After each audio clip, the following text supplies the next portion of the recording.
Today, we're talking about e-waste and what can we do about it. Let's get into it.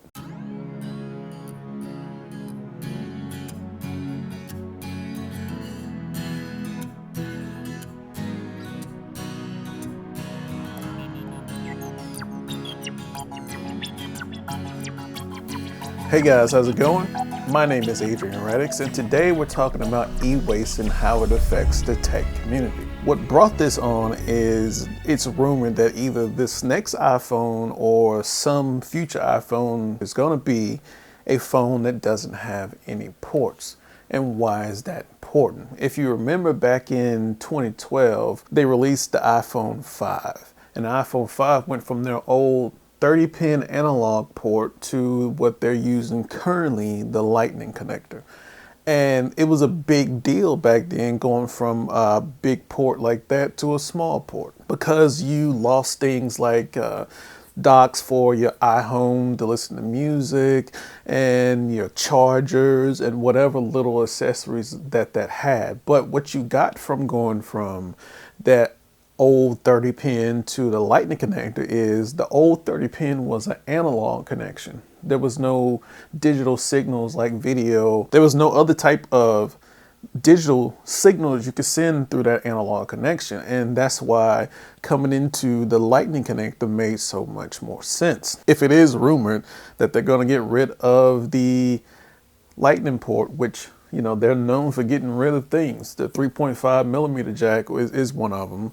The home button is another one. And when they do this, Apple has a good way of getting rid of something, making a problem, calling themselves brave, and then, maybe 10 minutes later when they're doing their keynote, come up with the solution of the problem that they made. So when they got rid of the 3.5 millimeter jack, this was a brave decision. It's the 3.5. I have a video about it. It's one of my early videos. It's bad, but it has some good information on it. I think it was like my first video. 3.5 millimeter jack is old. That standard is an old standard, but it gave you flexibility where, yeah, you could use your Bluetooth headphones, but let's say they were out of batteries, or you just wanted something cheap, like a little $10 something.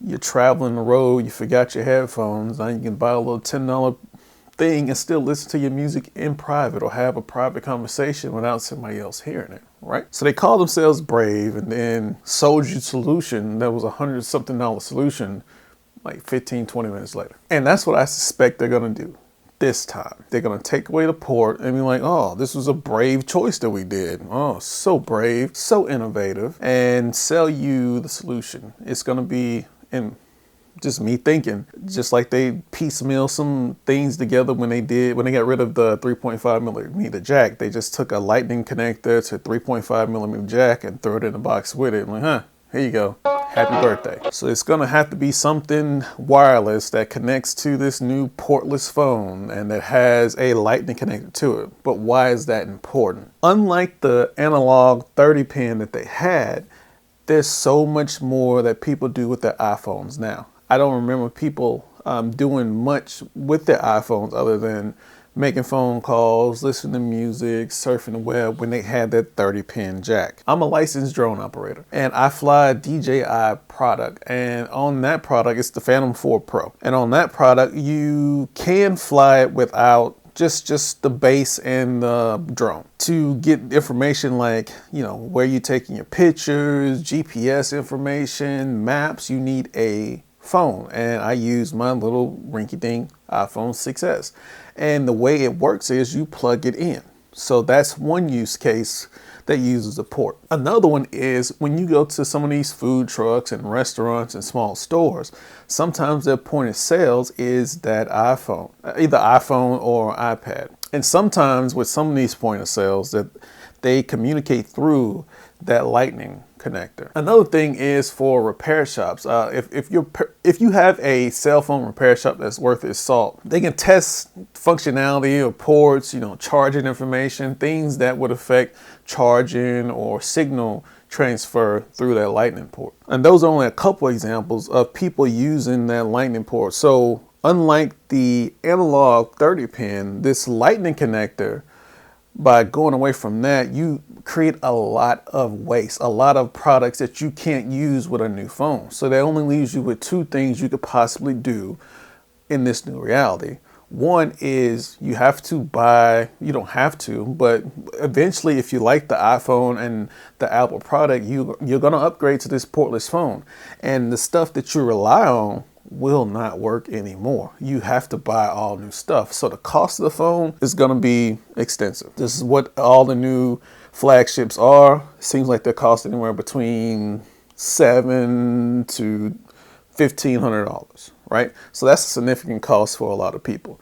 And then you're gonna have to buy all the accessories. Think about, well, now if you don't have a car that has wireless charging, you gotta buy a wireless charger for your car, or for work, or wherever you charge it, or if you use this for your drones. Now you got to figure out how the drone company's going to figure out how to interact with the phone. It's going to be wireless, but it's going to change everything. The second reality is you're going to have to utilize cell phone repair shops to help you keep your devices and everything else up to date so you can continue using stuff without having to spend more money, because stuff still works. But that reveals two more problems. One is, how long is your product going to be supported by Apple? Apple does a lot better job than a lot of other companies by having their older devices get the newest operating system, and that's cool, but eventually that will stop. So one day your device, even though it can be repaired, it'll be opened up to security issues that people can exploit and get information and things like that. The second issue that comes up is Apple is notorious for not wanting to help independent repair shops. They have this new certification that independent repair shops can do, but I went through it and it's not great. It teaches you things that just aren't realistic. Apple hasn't been very friendly to repair shops. I used to own a cell phone repair store, and I'll tell you one problem, and then I'm not going to pick on Apple this whole time, but I'm going to tell you this. We had something called Error 53. And what Error 53 was, if you had an iPhone 6 or 5S, and they introduced the fingerprint reader home button. Let's say with these things, they were notorious for people would sweat and they would get moisture inside of it and it would destroy the home button. It's what happened. It was designed in the phone. You had those little gaps. This was before they start weather sealing or waterproofing them, right? Sweat would get inside and destroy, or moisture would destroy that home button. And you would go in there and replace the home button, and they lost the functionality of using the fingerprint, but people didn't mind because they could still use their phone. If anything happened and you had to reset the phone, like you were going to sell it to somebody and reset it, it would brick the phone. It would talk to the home button and say, oh, this is an original home button, and it would just shut down and you couldn't use it anymore. People were hamstringed that they had to go buy new phones. And they eventually fixed it, but to cripple somebody for trying to repair something that apparently, supposedly I paid you for in his mind, is asinine. But let's not pick on Apple this whole time. Let's talk about e-waste in the custom computer set, or just computers in general. Each time you have a new CPU socket or a new memory for your RAM, all the old memory doesn't work with it anymore. What do I mean? Let's take the RAM they call DDR3. DDR3 was good RAM. It didn't go as fast as its later reiterations, but as soon as they changed it, if you know anything about RAM, you know that I guess the first one, DDR2, DDR3, DDR4, and they have DDR5, but it's not available for onboard RAM yet. But if you look at it, the notch that puts it in there is in different places. And I get it. You don't want to try to put a DDR3 into a DDR4, you lose performance and things like that. But each time that new technology comes out, all the old stuff can't be used with it anymore.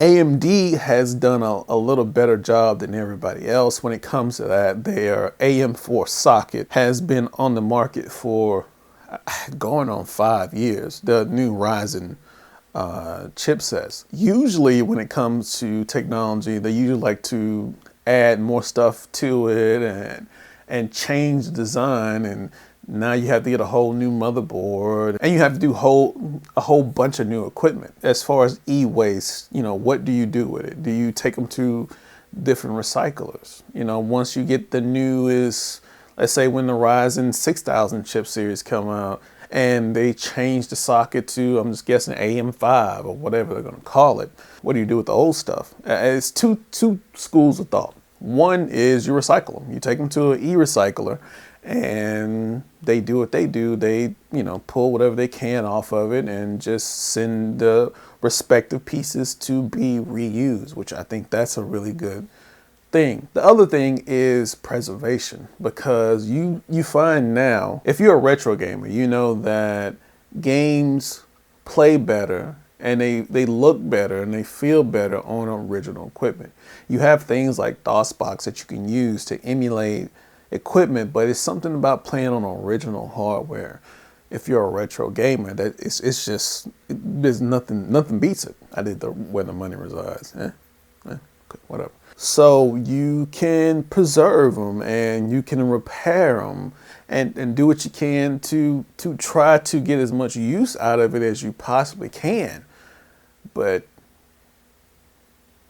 eventually those parts will wear out. And what do you do when you can't find parts anymore? One solution that people have said, let's go back to cell phones. So one solution is modular phones, that you just have a base phone and you just, whenever a new chip comes out that makes your phone faster, you just pop a new chip in and you just pop whatever accessory or whatever upgrade you need into the phone. Hey, I get to keep my phone longer, but you know, you still have some waste whenever you take the old module out and put the new one in, but it's not a whole phone going away. You have phones like way back when, the Motorola Aura, which that was a big hype one that didn't really come to fruition. The puzzle phone, that was another big hype one that said that modularity was coming.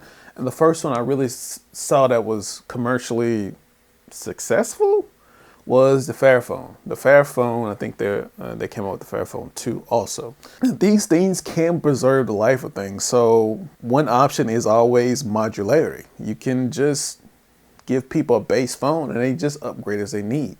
And you also solve that problem of price, that hey, you know, you don't have to spend $1,500 on a phone. You can spend whatever the base cost is low, and the only thing you need is to talk and to get on the internet, bam, you got that. Or if you just need it for the camera and just want a great camera on there, you got that too.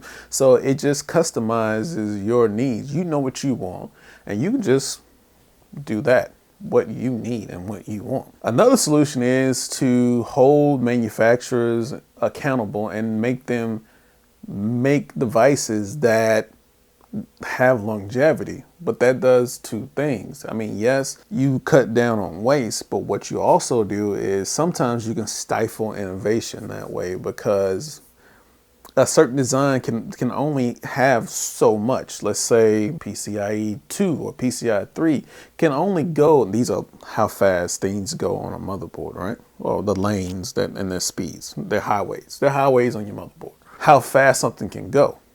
You know, you can take a bicycle and say, hey, we want this, we want you to pedal 50 miles an hour or 100 miles an hour. It can only go as fast as that bike or that person on the bike are capable of going. Sometimes you got to get a faster person and a faster bike to get the speeds that you want. And I get that. What's my solution to e-waste? I told you I was going to have a solution. My solution is threefold. The first one is use things as long as you're able to use them. As far as phones, if the new phone doesn't have a feature that you actually need, no matter if it's Apple or Samsung or LG or whoever makes the phone, if it doesn't have a feature that you absolutely need, don't buy it. 2, only spend your money on quality tech, because there's a lot of cheap tech out there. It's kind of like the fast fashion industry.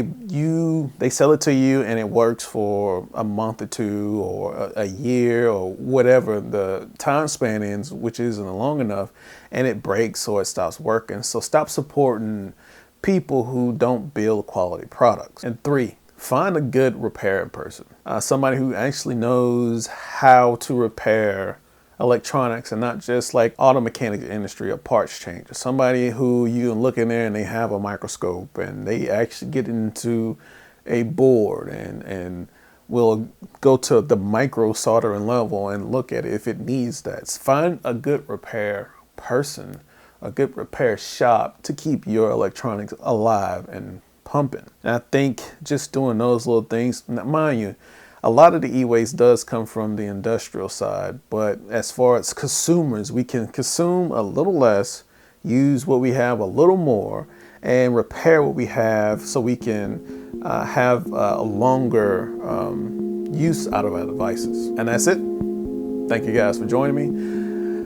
Hope you guys like this type of video. We do have more videos like this. We have my first video about why I think the iPhone 6S last year was the best new phone you could buy, and a couple other videos that I'll list in the description. Thank you guys for joining me.